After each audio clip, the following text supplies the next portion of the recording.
Tropical storms, flooding, wildfires, drought, shrinking fish catch. In a world of ever-increasing uncertainty, nothing is predictable.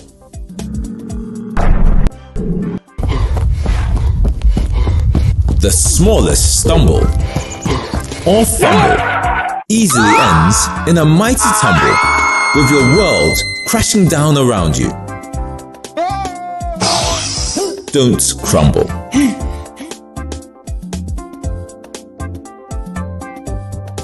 𝐀𝐿𝐤𝐢𝐬𝐢𝐬𝐢𝐬𝐬𝐢𝐿 always has your back.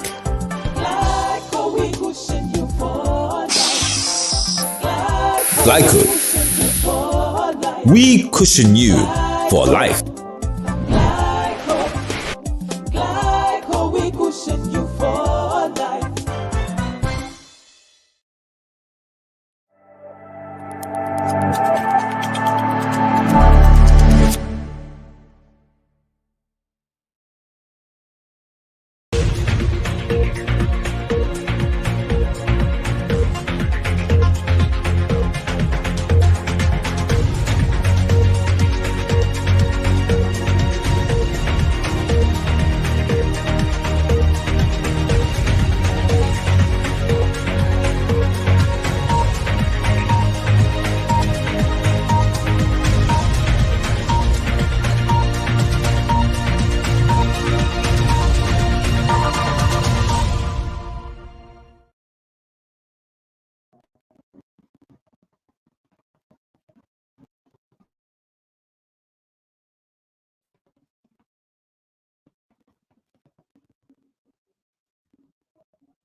Hello everyone.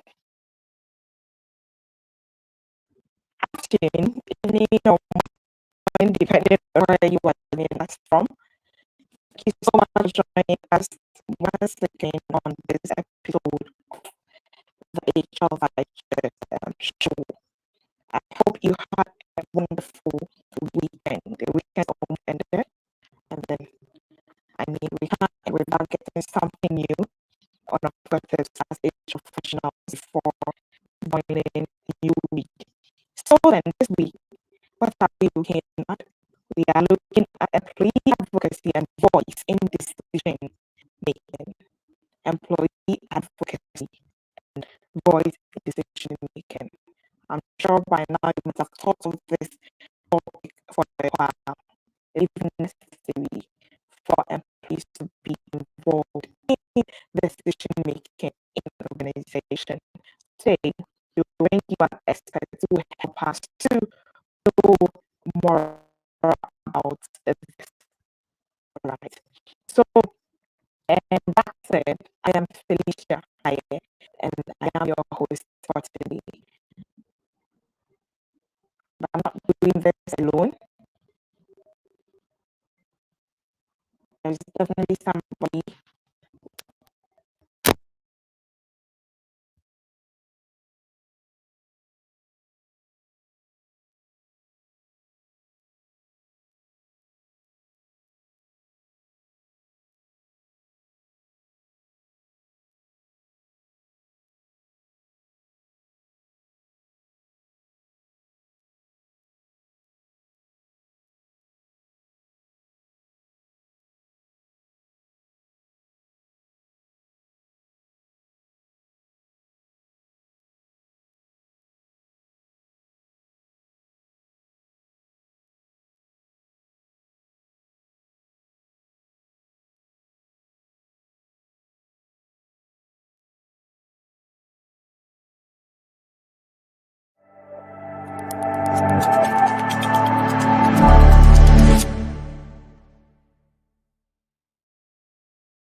Tropical storms, flooding, wildfires, drought, shrinking fish catch.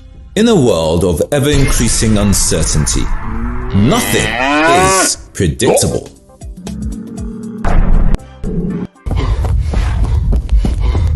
The smallest stumble or fumble easily ends in a mighty tumble, with your world crashing down around you.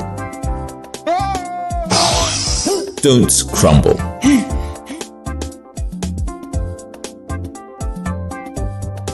𝐀𝐿𝐻𝐿𝐬𝐬𝐢𝐨𝐧 always has your back.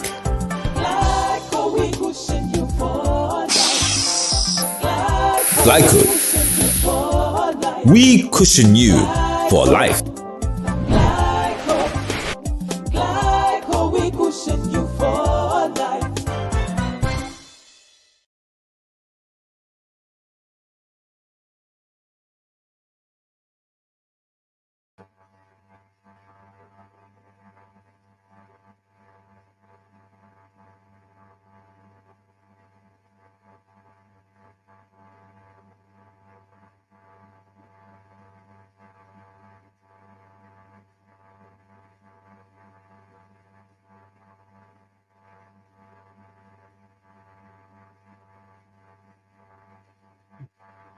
Good afternoon, everyone.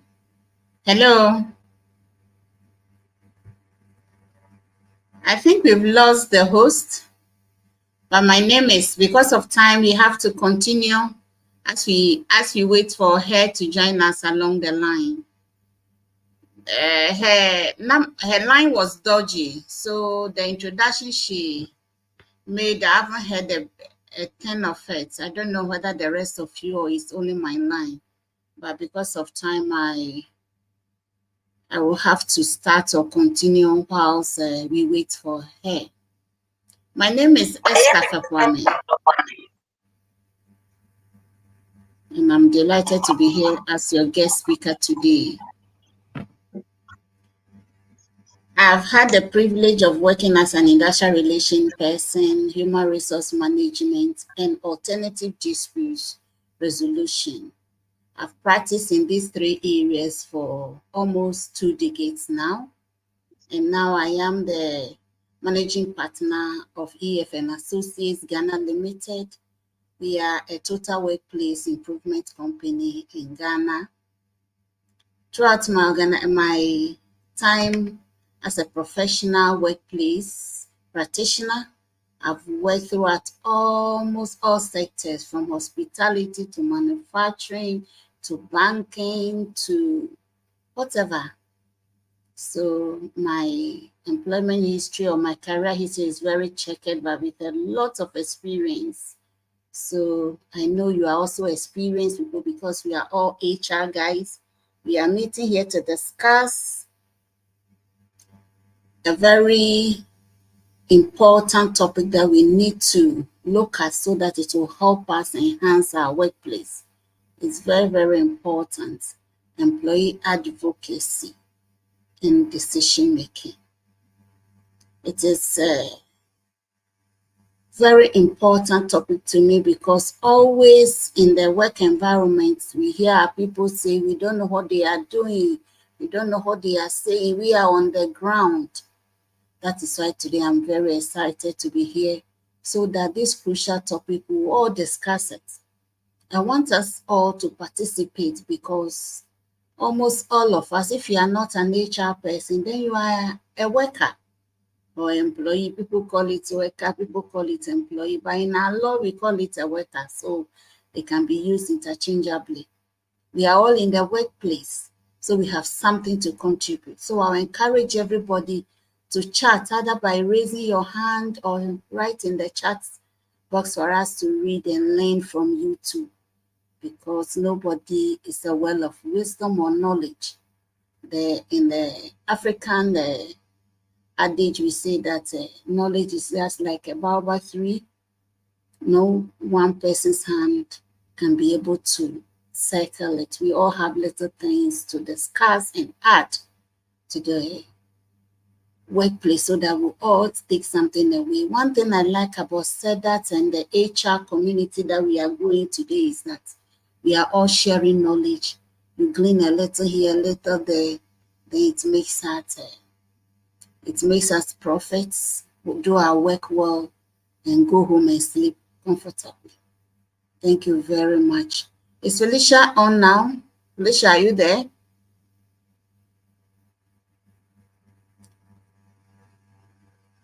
Okay.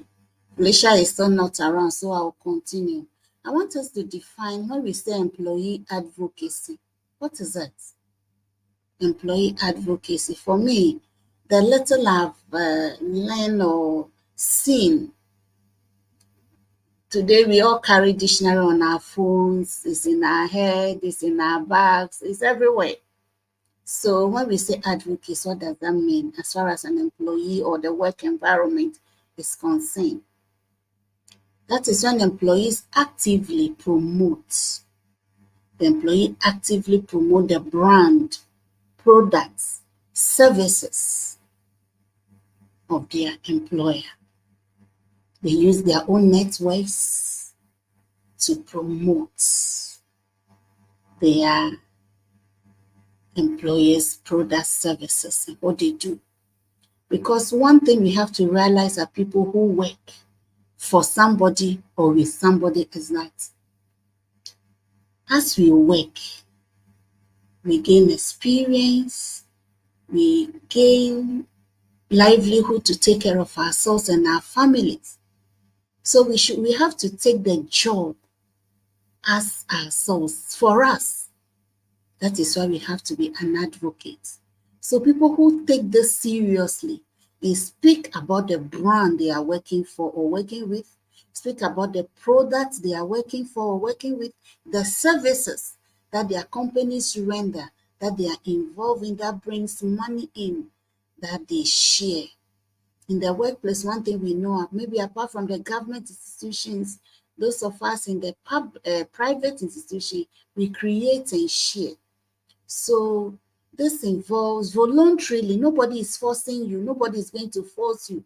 But you yourself, you advocate for your organization. You share positive messages, positive updates, content about your company. That is what we call employee advocacy. If anybody have any other definition or one or two you think he needs to add as far as an employee advocacy is concerned, you can put it in the chat for all of us to learn. An employee has become an ambassador to the organization. This advocacy helps to boost the visibility of the organization that we work for. That is why when you look around or you watch our environment, some of the employers are employers of choice, not by chance, because the people they work with talk about them in town, they speak to their friends, hey, the new job I've got, this is my salary. People will mention to the tiniest benefit or perks that they receive. Then they whet the appetite of their friends and acquaintances and families to also try to work there. Even if they will not work there, now that they tell somebody about how good their company is, their friends who are talking to others before you say Jack, then the organization's reputation grows, strengthens, becomes a very good organization that builds trust with external audiences. So employee advocacy is very, very important. For us HR, we know that our employees are our first customers, our internal customers, and they are very, very important to us. That is why we pay attention to them. So as we build our brand, we have to intentionally include them, our people, our team, as part of our branding, so that they will be able to give out, talk about us in the light that people will see the organization as the best organization to work with, the best organization to do business with, the best organization that even government institution will want to do business with. It's very, very important. So that is what employee advocacy is about. As for their involvement in the decision making of the organization that we are all in, is very important, because those of us who are married, when you go to those who went through counseling, they tell us the little things that matter, the little hello communication that matter. So for your organization to get its team members, workers, employees to be their advocate, you have to pay attention to the little things in the organization that border on the welfare, the sustenance, the benefit of our team, so that they will hold onto the brand seriously and work around it. I think I can hear Felicia now. Felicia, are you here? Yes, I'm here. Please, can you hear me? Yes, I can hear you now. So I've Okay, just thank finished. you so much. You're welcome. So you can take it up from here. Yes. Thank you so much. It was awesome how you've been able to engage our audience so they didn't get bored. Apologies from my side. I was having a little technical challenge. That is great to be back. Okay, so Esther, I think you've already Yes. started and then the ball is rolling nicely. So I wouldn't want to stop the ball. So rather, looking at where you've gotten so far, you've been able to whet our appetite on what employee advocacy is as far as today's discussion is concerned. So I just want to ask, and then even our audience as well, and so when we talk about employee advocacy or empowering employees to also form part of decision making in a workplace or to speak up, what's the one word or one phrase that comes to mind? Come again. It's not my network. Come again. I didn't hear about 2-3 sentences. Okay, so I'm saying that when you think of a workplace where employees feel empowered to speak up, okay, Okay. what's the first word or phrase that comes to mind? When employees, they are empowered. Any organization that people are allowed to speak up, then the workers are empowered to take Power. part. Yes, they are empowered to take part in the decision making, the day-to-day running of the organization. That doesn't mean they are taking the leadership role or the management role from the employer, but Yeah. they are sharing, employers are always sharing relevant information. Because, mind you, the workers, the employees, they are on the ground. They know the Yeah. customers best. They know the product best. They know the service best. They know what screw to touch, what buttons to touch, so that the product that we turn out, the services that we give out, will meet the required standard and quality that our customers that pay our bills, that give us money want. So involving your people to, or hearing the voice of your people, empowering them to speak and take part in the day-to-day running of the organization, empower them for all of the team to work towards the strategic objective of the organization for which they've Awesome. all Awesome. gathered. Yeah. Thank you so much. That is very well put. I love the word empowered. So allowing employees to be make empowering them. Thank you so much. So our dear audience, maybe you would also want to let us hear from you in the chat. What word comes to mind when you think of allowing employees to form part of decision making? Okay, so that said, yes, I want us to look at foundation of employee advocacy, the foundation. So from the foundation, my question will be, in your experience, you have gone so far, I mean, as an HR, and you are even now consulting. So in your experience, why is it essential for employees to have a voice in decision-making process? What impact does this have on both the employee and the organization? Thank you for your question. It's very, very important. Even our law, the labor act or the labor law that we use that governs the relationship between the employer and the employee states clearly that the employer have to share relevant information. Right. If I am working with you, I don't know where we are going. I don't know what your vision is. I don't know what your mission is. The year has begun. We don't know what objectives we are working towards. KPI is not set. We just come and go. You are not involving the team. Then what are they doing? Then you rather not have an organization, because the organization really evolve around the people that works in the organization. So it is very, very essential to share the relevant information, build a culture that you share relevant information. And this is very important. And this is one of the things that I want to mention to those of us who are on call. Our team leaders, who are the we call them line managers, who carry Yeah. information from the top to the down. So they are in the middle.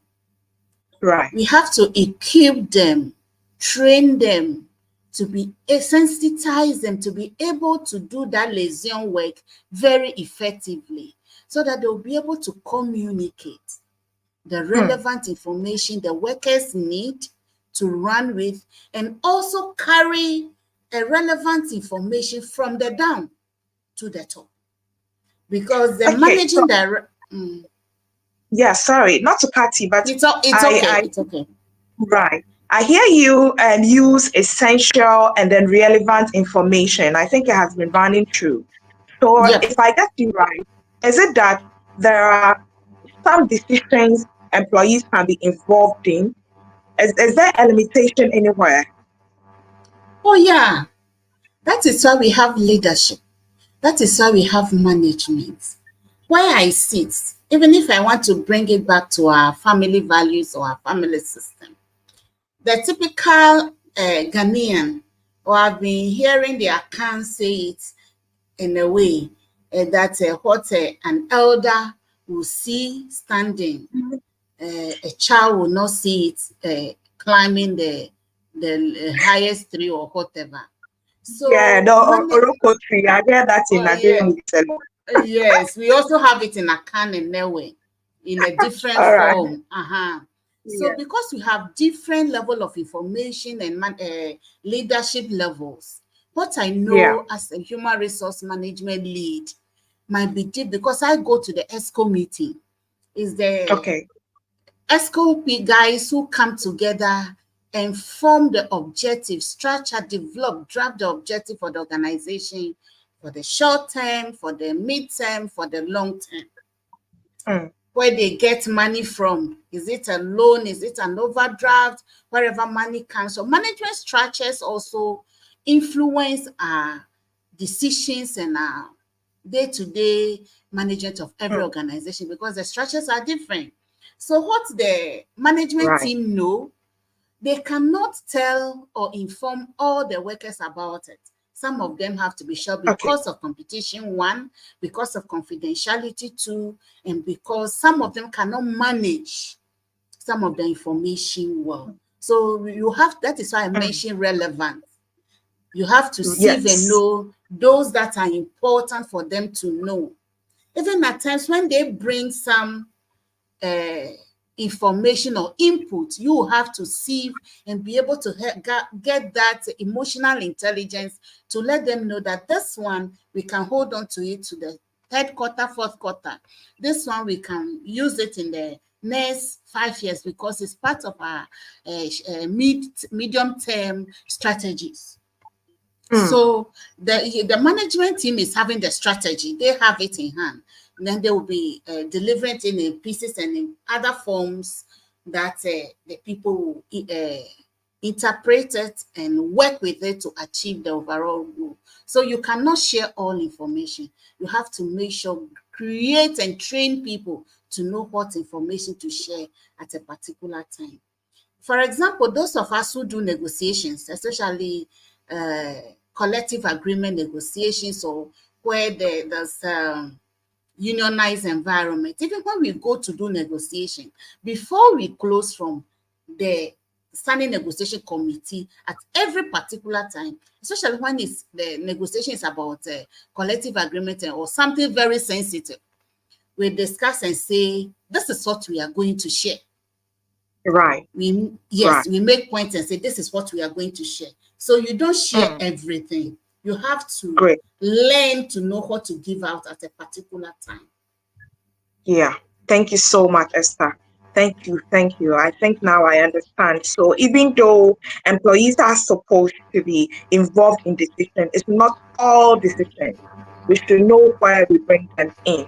That is really important. That is very, very important. And one other thing, too, especially those of us who are new, some of the management team members to have to be trained, because some of them, because we live together, we work together, we are family.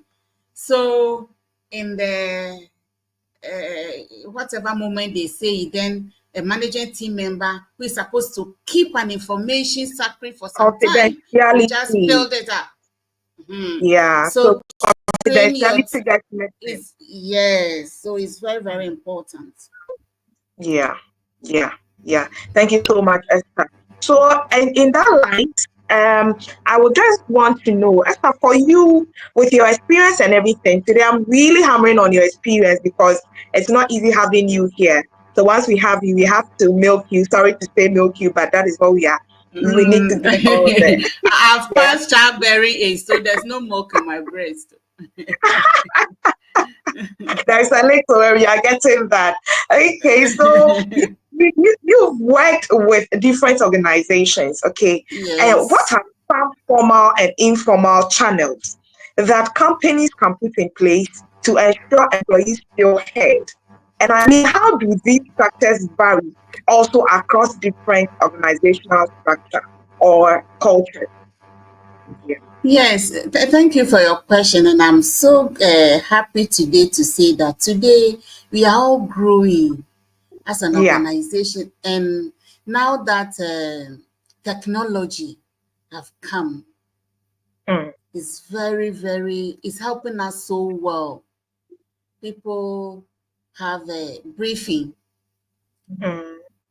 If you look at the experience of HRs when you speak with them, depending on where they've been to and what they have worked with, their experiences differ.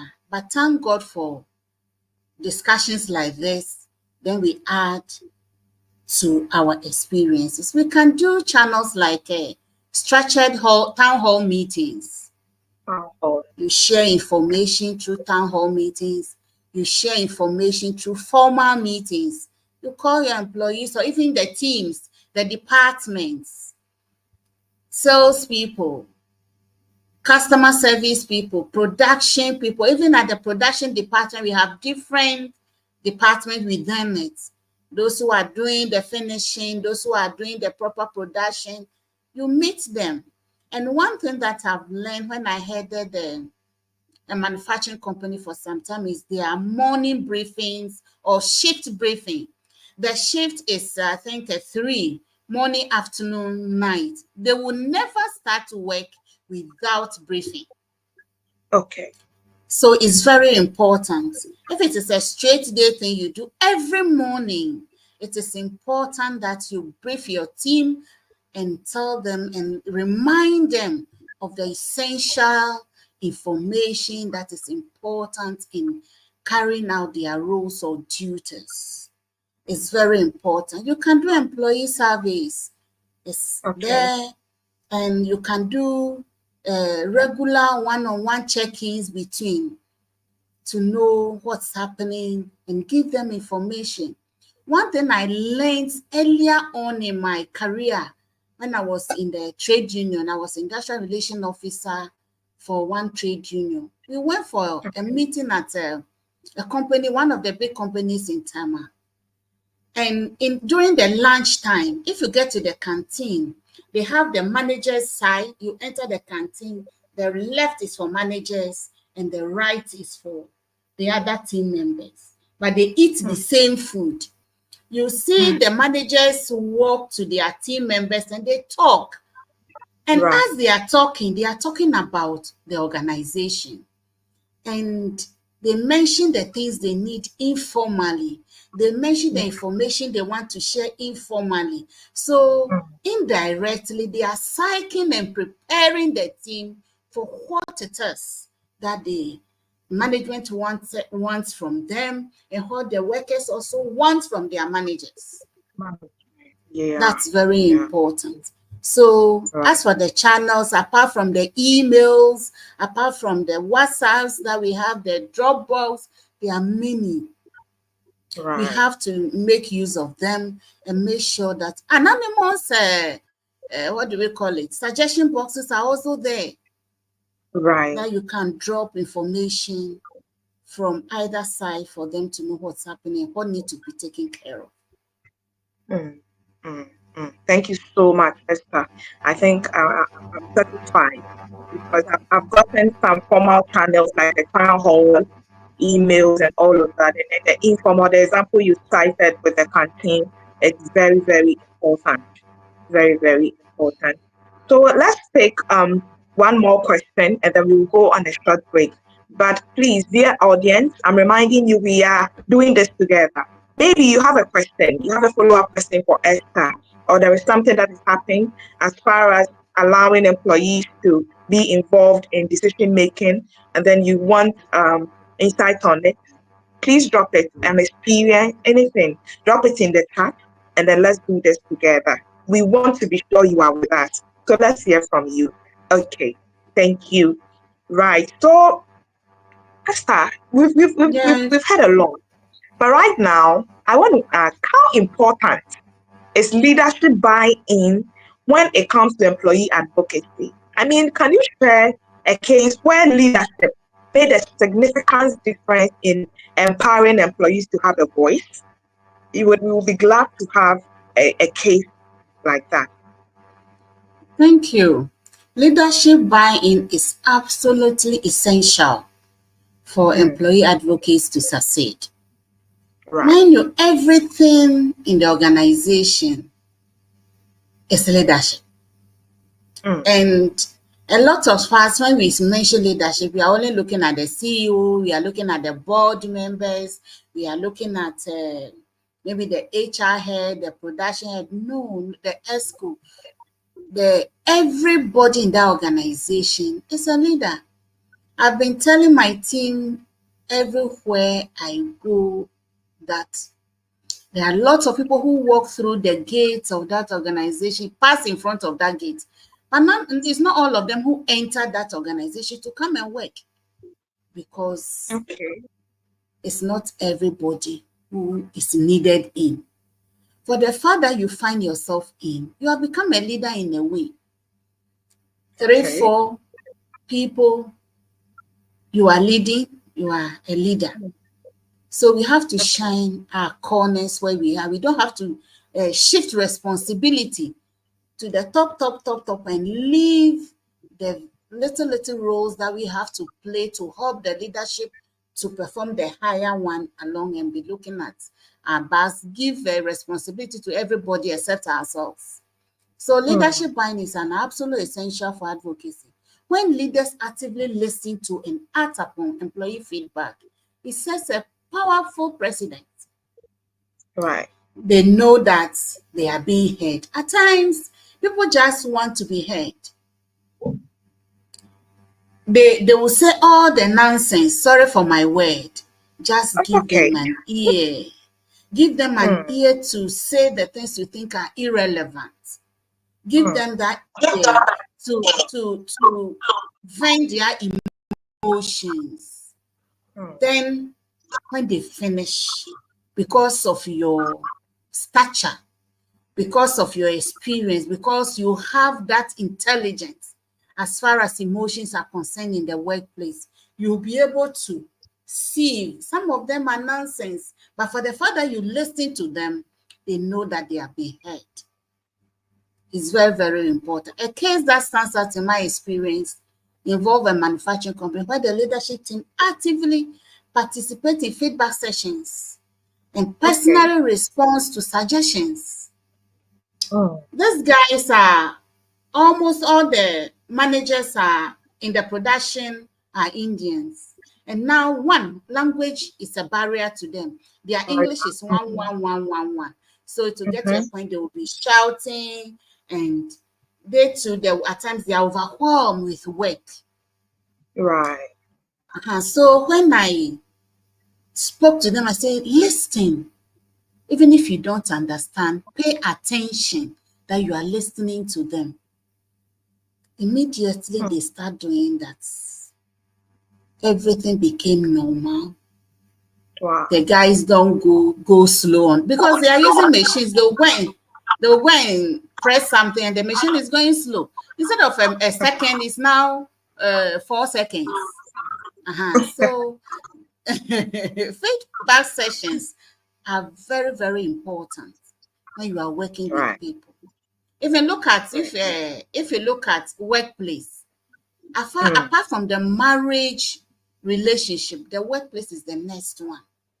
Listening to your partner makes a lot of a difference. The same way when you listen to the team you are working with, whether you are a departmental head, whether you are HR, you listen to your team, you explain to them the reason why you cannot implement the suggestion at this time, but rather let's do this first. They are ahead. And once a while, you put in the suggestions they bring in and prompt them that this is what you say we should do. We are doing it. So they own it and make sure that it succeeds. Also, I like the marriage analogy. So this example that I made, later the manager brought a report to me and told me that they have an increase of their production by 25% just by listening. Wow. 25% is a lot. It's a lot. They haven't made any changes. They just listen to what they have. Wow. They have the guys feel respected. Okay. And they put in their best. So if I may ask, those of us who are on call, there might be situations where they also have listened to their team members and managers has taken their decision on board and the outcomes. You can share in the chat box for us to know and learn from your experiences too. Very true. Very true. So audience, please, you are encouraged to put in some words in the comment section. Let's hear from you. Experience, a question, comment, or an other for anything is welcome. So whilst you do that, let's take a quick break and then we'll join you back shortly. Thank you for staying tuned.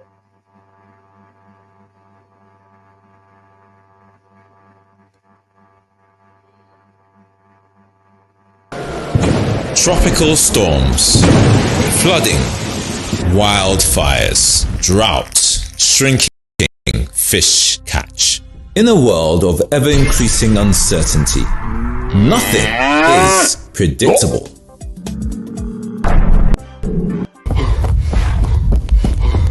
The smallest stumble or fumble easily ends in a mighty tumble, with your world crashing down around you. Don't crumble.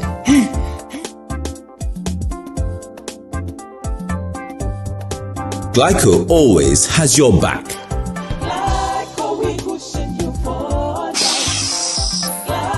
𝐀𝐾𝐻, we cushion you for life.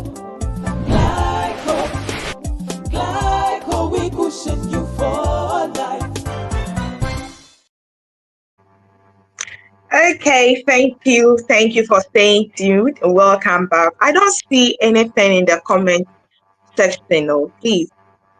We are together, so let's do this together. I want to see a lot. Okay, right. I see Patience Amabo watching from East Airport. Thank you for joining us, Patience. So Patience is saying something. Let's see. She's saying that the problem we have as HR is that sometimes an employee share their problems with management, thinking there will be a change. They just ignore and nothing is done. In that case, who do HR help them for them to be heard? I mean, how do HR help them for them to be held? So, Esther, please, I think this is for you. If you would kindly do us the justice, how do we help employees in this situation? Thank you for your question, Patience. Her name is Patience, eh?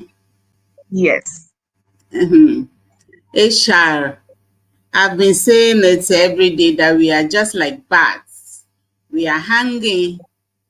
You are not on management side. You are not on employee side. You are supposed to be an advocate. And one mistake we've been making that I've identified is that we always want to take ourselves out from the trouble. Management says, I'm directed to know. Own that management position.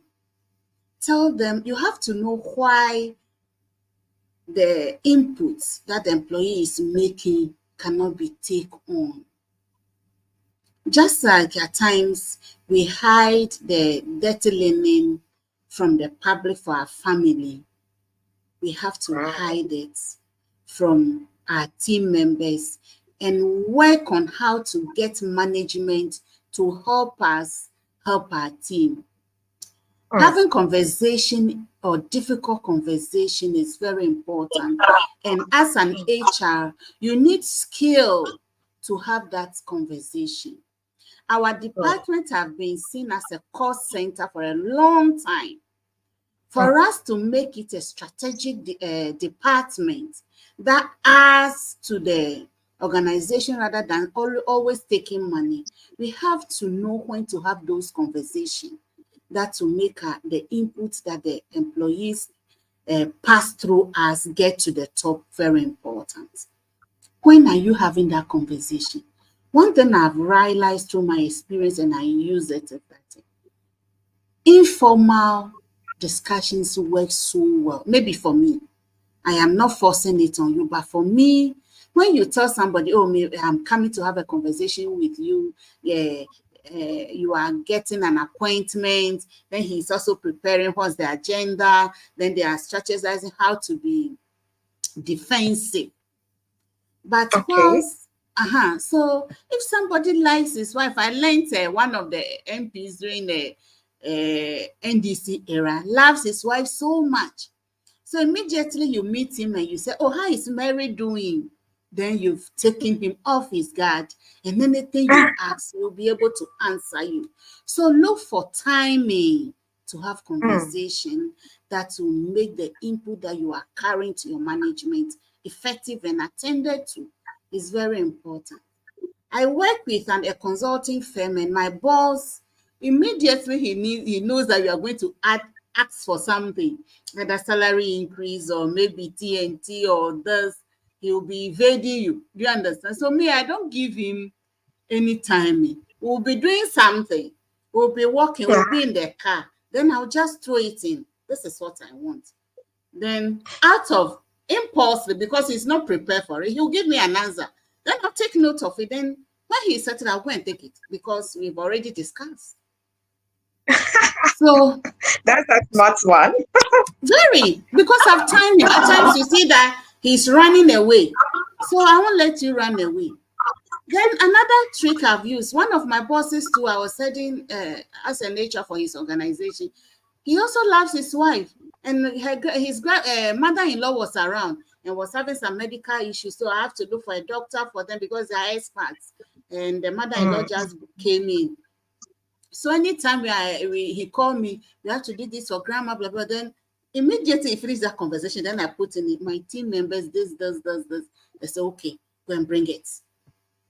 What do you think? Do you understand? Are you not sure at that point he's under duress? It's not under duress. I'm looking for the right opportunity so that I'll say, I am not doing anything against the organization the organization will go bankrupt or anything. Do you understand me? Okay. I'm looking for strategy so that I'll do my work well. Right. Because at times, or most of the time, the employees see you as if you are siding with management is that, Mm-hmm. and you know this is important for the team to strive. Right. But if you want to do it very formal, they will prepare and be very, very, very, what do we call it? So that look for timing. For me, it's very important. You'll be in a car, you are walking in the yard or the factory, you are having conversation. They'll say, what about if you do this for them? What about this is what they say will be important? At times in the management meeting, we bring one guy to come and look, listen to what is happening from the floor so that they will understand the conversation that goes on in the management meeting very well. And that is not always against them, but it's for them because they were not there when the strategies are being developed. One other thing, those who have who are working in unionized environment, people who are not in the executives, they went and they sold the ass out, blah blah. So at times, during the collective bargaining process, during the standing negotiation committee, I said, bring observers.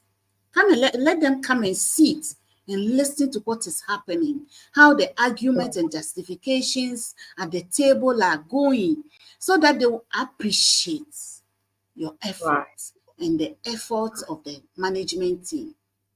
Not sharing relevant information is this bring this kind of trouble. So try to develop how to have conversation with your management and with your team so that you will be seen as very experienced and professional, because our HR role is a very difficult one because human beings are not predictable. I agree. Thank you so much, Esther. Apologies, dear audience. We've taken some of your time because of the technical hitches at the beginning. Please forgive us, but we have just 2 more questions, and I think they are very important ones. So you should spare us just 5 minutes. Let's do justice to them, and then we'll be out of here. So, Patience, I don't know if you want us to know if your question is answered.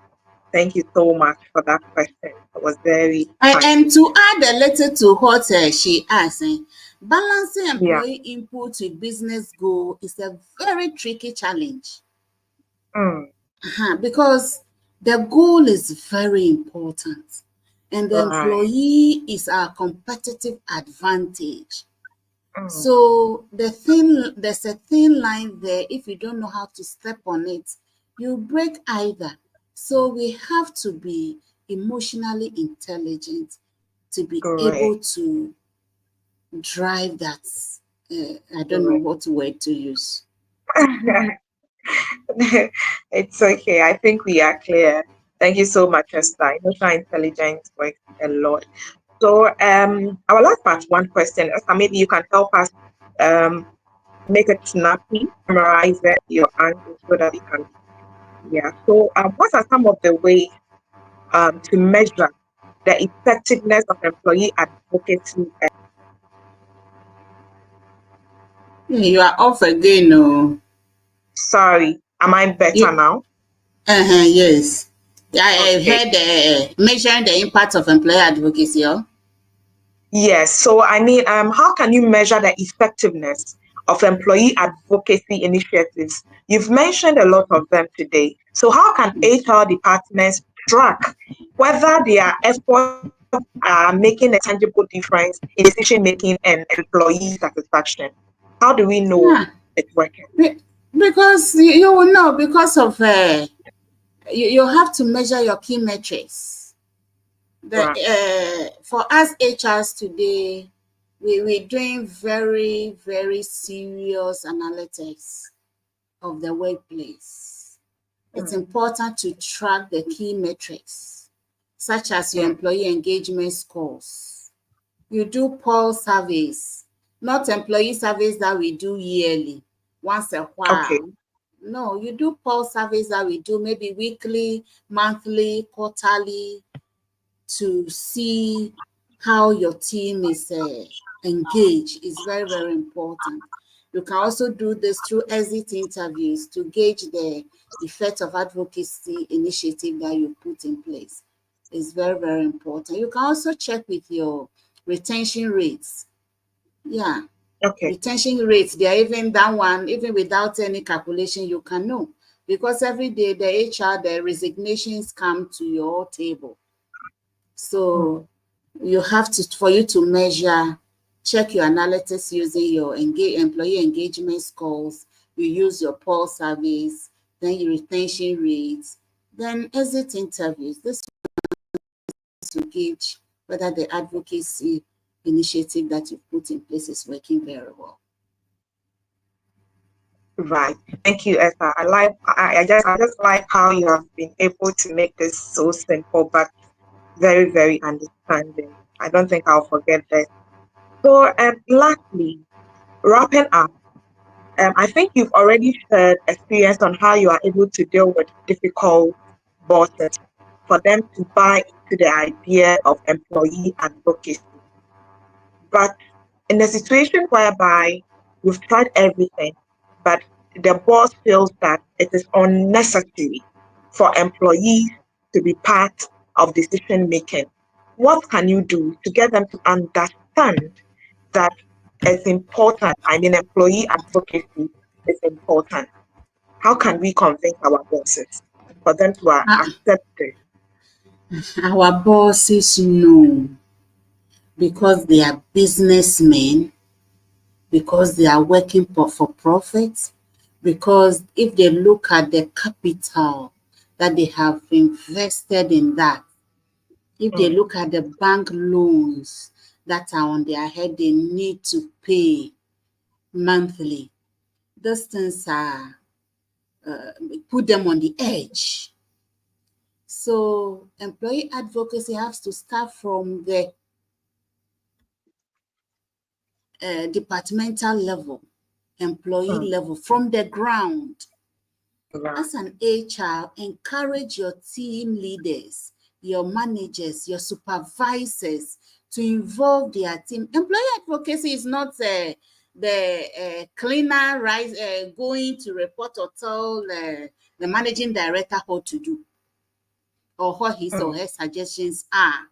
The advocacy is telling, like I mentioned earlier, what we do here to our friends and families and blah, blah.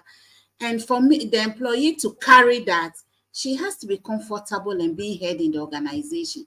So if his supervisor is listening to him, if he says that the broom, I'm using the cleaner as an example. If he says that you said I should be using a rubber broom, but I will need the palm front broom, that one sweeps better, that one cleans better, that one can enter the corners in the factory better, and the supervisor listens and speak to the procurement who buys the broom that my team member says, come and see, when we use this one to sweep here, it's cleaner than when we use this one. So when next time they are procuring broom or cleaning material and they procure that broom that he requested to do his work well, he's been heard. So we are not going to put the burden on the managing director or the chief executive officer or the board members. We have to take responsibility from the ground. Then whilst we are doing it, it is rising. The supervisor listening to the cleaner, the procurement manager listening to the supervisor, then the manager listening, then it's cascaded to that level. So even the chief executive doesn't know that they've changed the broom. For him, he wants to get to an office that or the factory that is well clean. He doesn't care how they clean it. So it is not something that we'll have to carry as big as whatever. We'll have to start it from the ground, and each member of the team make its input and effort to make sure that those who he needs to listen to, he's listening to them. Then those above him too, those who are supposed to listen to him are listening. Then we are good to go. Wow. Esther, thank you so much. It's rather unfortunate time won't allow us to continue, because I think we could do this for 5 hours and still have a lot to talk about. As for workplace issues, you can never end the conversation. Right, right. Okay. But we would want to thank you so much because it's priceless what you have shared with us. It's valuable, the experiences, the practical examples, and all the strategies you've given us today. I think it's something we will revisit to look back at as time goes on in our professional lives. So thank you so much. So if I didn't get anything at all, I can say that as we've heard, employee advocacy isn't just a trend. It's a critical part of building inclusive, successful organizations, right? So Esther, maybe in 30 seconds, you want to say your last words and then we wrap up. For me, the workplace is all about culture. And culture in the workplace has to be very intentional. If you look at the African environment, our ancestors built our culture intentionally. Maybe we don't know they don't tell us why this, but we know that, especially those of us who were bred at the village level, we know that we don't do this, and that is fine now. But in the workplace, we have to intentionally create a good culture and merge all this advocacy, decision-making, employee involvement into the culture. And connecting advocacy and decision-making helps to build a collaborative culture that will help the organization grow and achieve its objectives, and the people in it will be happy and give up their best. Thank you for listening to me. I'm very grateful. And we are always around. You can get in touch. We help you and you help us. Because HR decision making at times, just calling a friend to say, this is what I want to do. This is what I'm facing. And he gives you a thought.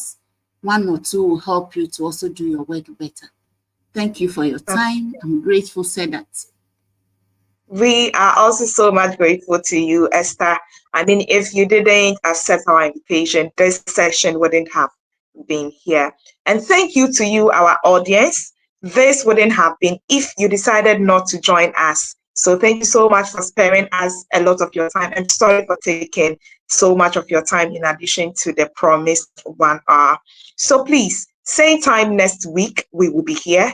Do well to join us. If you didn't invite anybody, invite another HR personnel who needs this. I mean, all of us need it. Share with them when the flyer is out so that they can also join us. And then if today is your first time joining us, we are grateful to have you on board.